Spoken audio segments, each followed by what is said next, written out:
인간의 3대 욕구인 식욕, 수면욕, 성욕 같은 기본적 충동 욕구에 이어 네 번째로 강한 욕구인 마약보다 심한 중독성을 가진 SNS 중독이 있다. 이것은 새로운 글이나 주위 사람들의 반응, 댓글 등을 즉각적으로 확인하고 싶어하는 욕구이며 우리는 스마트폰 화면을 켤 때마다 페이스북, 트위터, 인스타그램에 한 번씩 들어가 본다. 누가 어떤 글을 올렸는지 궁금한 건 아니지만 습관적으로 자기도 모르게 애플리케이션을 누르게 된다고 한다. 한 연구 결과에 따르면 페이스북과 트위터 등 소셜 네트워크 서비스와 문자 메시지 등에 대한 사용이 술이나 담배의 중독성보다 더 강한 것으로 나타났다고 밝혔으며 SNS에 중독된 많은 사람들이 실시간으로 상대방의 반응을 확인하면서 관계의 안정감을 느끼고 이것을 확인하지 못한다면 관계에서 도태됨을 느끼며 불안감을 느낀다고 한다. 적절한 수준을 넘어서면 우리는 SNS를 삶의 행복을 위한 수단이 아닌 그 이상으로 착각한다. SNS를 위해 행복해 보이려고 하고 SNS에 사진을 올리기 위해 어딘가를 찾아가고 무언가를 먹고 누군가를 만난다면 SNS 중독을 의심해 보아야 한다. 이 같은 SNS 중독 증상 몇 가지가 있는데 여러분은 몇 개가 포함되어 있는지 한번 확인해 보아라. 아침에 일어나자마자 SNS를 확인한다. 여행 갈 때 SNS에 올릴 사진을 위해 여러 벌의 옷을 세심하게 준비한다. 사진을 찍기 전까지 친구들에게 음식을 못 먹게 한다. SNS에 올릴 예쁜 카페를 검색한 적이 있다. 실제로 모르는 사람을 마치 친근한 사람으로 착각하기도 한다. 화장실에서 꼭 SNS를 체크한다. SNS로 자신의 삶을 모두가 보고 있다고 생각한다. 아마 대다수의 사람이 이 같은 증상을 경험하고 있을 것이며 요즘 다 그렇지 않아? 저건 당연한 것 같은데? 라고 생각한다면 큰 오산이다. 많은 사람이 독감에 걸렸다고 남들도 다 기침하고 병원 가는데 라고 생각하는 것과 같으며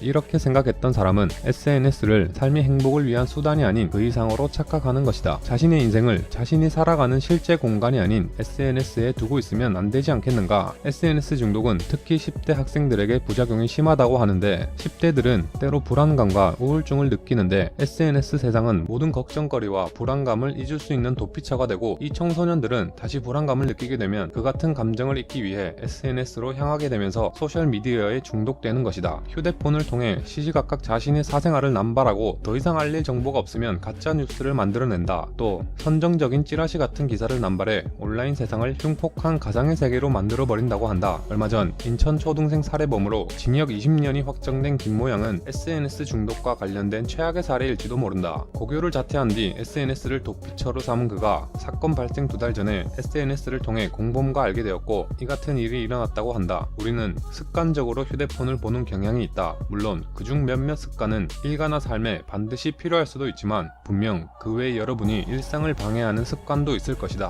이를 해결하는 방안으로는 먼저 SNS의 이용 시간을 정해야 한다. 그리고 SNS의 메시지를 받으면 알려주도록 하는 알림 기능을 끄고 여러분이 지금 활동하고 있는 현재에 집중한다면 휴대폰을 사용하고픈 충동을 줄여줄 수 있다고 한다. 우리는 편리하고 재미있어 시작한 SNS가 어느새 과잉 수준에 이르렀고 가장 기본적인 커뮤니케이션 수단이 되어버린 SNS는 우리의 시간에서 한가로움을 앗아간다. 그만큼 우리에게 중요한 무언가를 앗아간 것은 아닌지 생각해 보아야 하지 않을까.